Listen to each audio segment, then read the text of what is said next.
And still being kind of like on the depressive front is Braun Strowman. Braun Strowman recently. This is a depressing show. I just noticed that. Yeah, I know this is just some deep shit right here.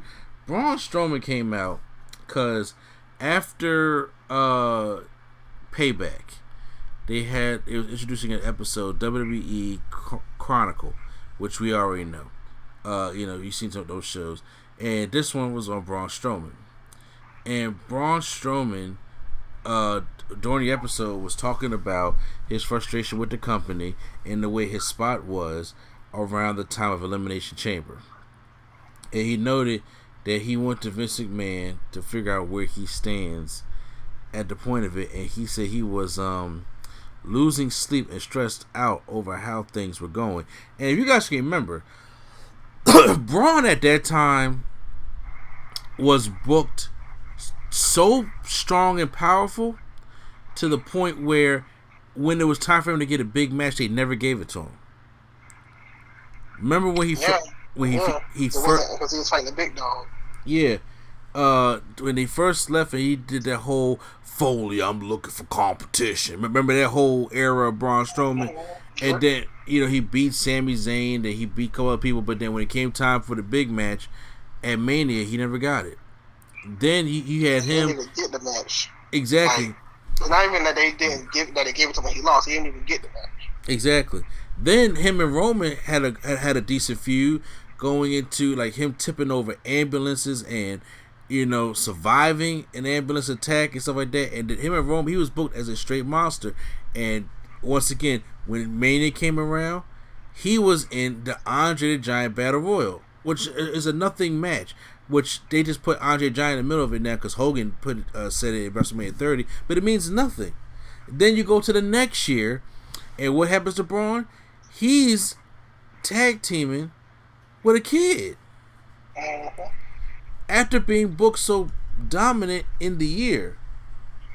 Then, if you go back to the year after that, he's feuding with the Saturday Night Live guys in the Andre the Giant Battle Royal. So I would ask myself too, what the fuck am I doing? And I would have that kind of question. He had that a lot on his mind. And then you also got a little bit of insight. Braun Strowman is actually a very sensitive guy. I did not know how sensitive Braun Strowman was.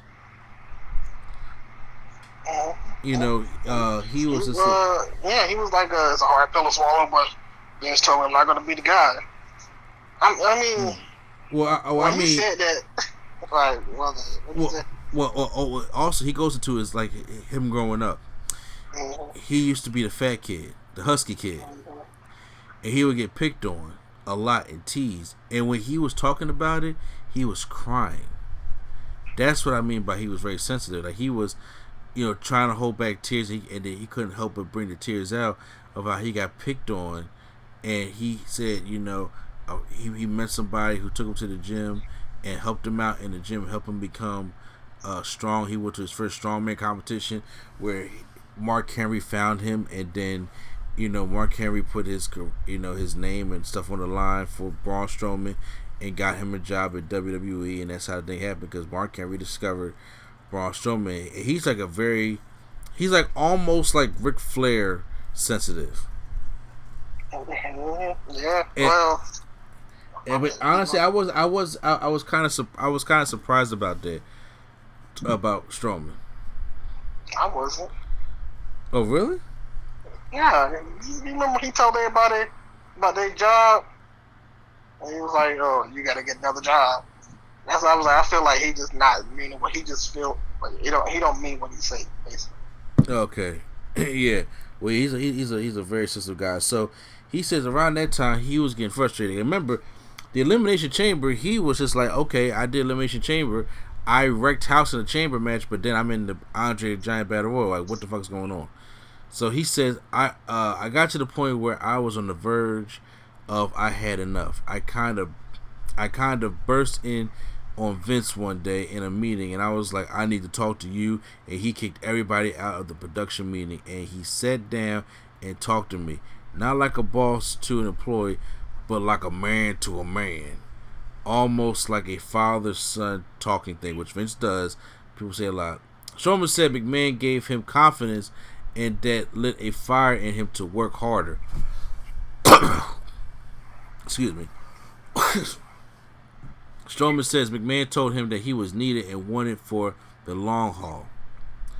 He continued, I'm very thankful to have a relationship with him like that because I might not ever even be here. I don't even like talking about this out loud, but I was thinking about killing myself a couple of times.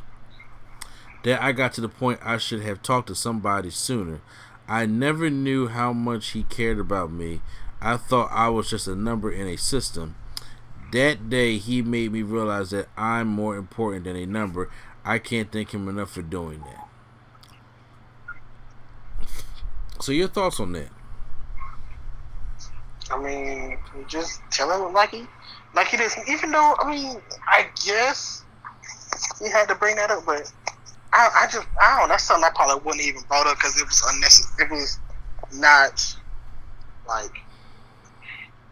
I shouldn't say that. But I guess he had to bring it out just to cope with himself. Well, I mean, now I don't know like what your where does your line in the sand draw, but him be able to bring that up because, like I said, when people look at Strowman, like including myself, or when my kids look at Braun Strowman, he's this big, giant monster. He's an intimidating monster. He's an intimidating man, and sometimes you may argue that he's at the meetings, but I'm just saying. But when you see him, he's a very intimidating presence. And you see a lot of superstars like that, celebrities, musicians, sports athletes that are larger than life. And when you don't know too much about them being human, like I said, I don't watch too many shoot interviews. Not that I see Braun Strowman on it because he works for WWE because they don't do that much. Or he hasn't written a book.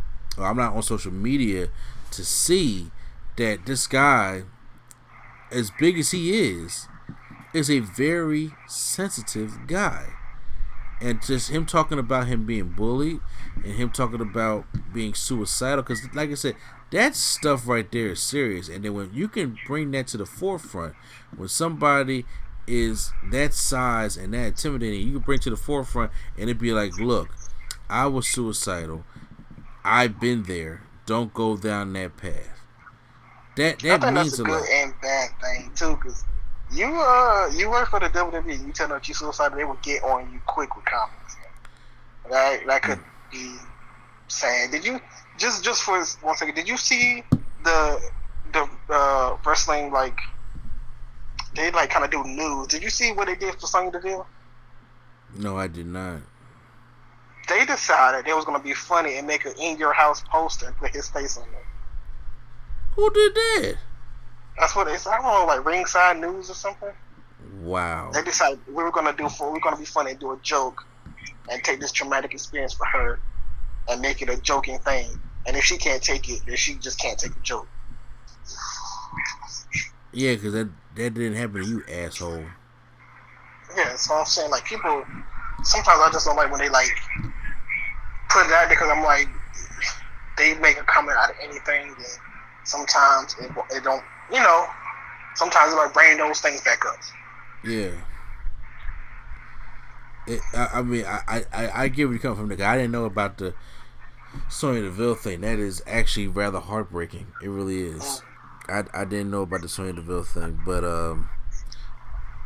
you know, it could be good. It could be a good, bad thing. Social media is a very toxic place, and yes, they could probably make fun of him for being that big and that swole and all that shit like that, and making fun of, you know, him and stuff like that the way he is. But I was like, but just let's look at his characteristics and stuff like that. I'm like, you know what? This man really went through something and really went through a dramatic experience, and I would be upset too if I'm being booked as this intimidating monster. I'm not going anywhere. I'm not getting any of the big matches. I'm not getting any of the WrestleMania payoffs. Braun Strowman has not had a legit WrestleMania match until this year, which it wasn't even supposed to be him.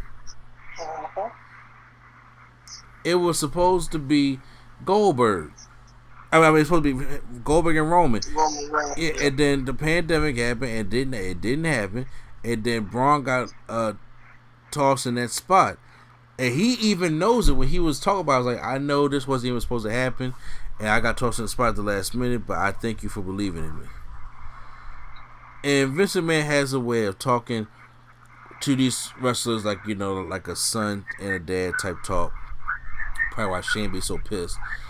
And you heard a lot of wrestlers say that. Kurt Angle, Mark Henry, The Rock, you know, those guys have talked about. Undertaker has talked about how, you know, good Vince McMahon is. Vince McMahon, you know, does, you know, there is some genius about him. It ain't like, you know, God forbid Vince McMahon dies, and next thing you know, it's just like, well, fuck it. He was trash anyway. Vince is not good at creative anymore. Vince lives in the times. His brain is stuck in 1981. Those times don't translate to 2020. So Vince needs to give up creative. He needs to let some of the hooks of his thing go. That's Vince McMahon's biggest problem. But the way he treats his, I mean, you can argue the way he treats his employees is trash too. But or excuse me, his independent contractors. But the way that some stories have come of things that he did, it's almost like there's two people. There's Vince McMahon, and then there's Mr. McMahon. It just so happens that we are often dealing with Mr. McMahon. So, but yeah, that was a little bit, you know, a little bit troubling, and I just hope that, you know, he's at a better place in his head mentally, and he's more stable with it, because, you know, that's a hard pill to swallow, and I have never gotten truly to that point yet. I hope I never have to, but I'm not taking away nobody who's ever been down to that point. You know what I'm saying? My sister, you know, has been to some of the points, I believe, and it's sad, because when somebody's so dead deep down, it's hard to help them. Nothing you really can do. And, you know, and like I said, I'm glad Vince talked to him, and I mean, I'm glad Braun now is being booked in a better situation. Now, did he bust as Universal Champion? Yeah, but he bust only because, one, Braun has cooled off since like 2 years ago. Yeah, because they weren't treating him the same, and they just inserted him in there. Exactly. Like, Braun has not. But I think ever since Braun like lost that one-on-one match with Lesnar at No Mercy, that's what just took that whatever momentum Braun had, he lost it. He straight lost it, and that was in 2018. That was the same day. That was the same No Mercy show that had Cena and Roman when Cena, like, you know, burnt the shit out of Roman Reigns. Everybody remember that when Cena got on the mic, and I was just like, oh my god, he just trashed the fuck out of Homeboy. That's what Roman Reigns had to keep saying, bitch, you know, to be all hard, but it didn't work. He was crying on the inside. Yeah, he go cry in the car. He would cry in the back. I'm crying out there in the open too.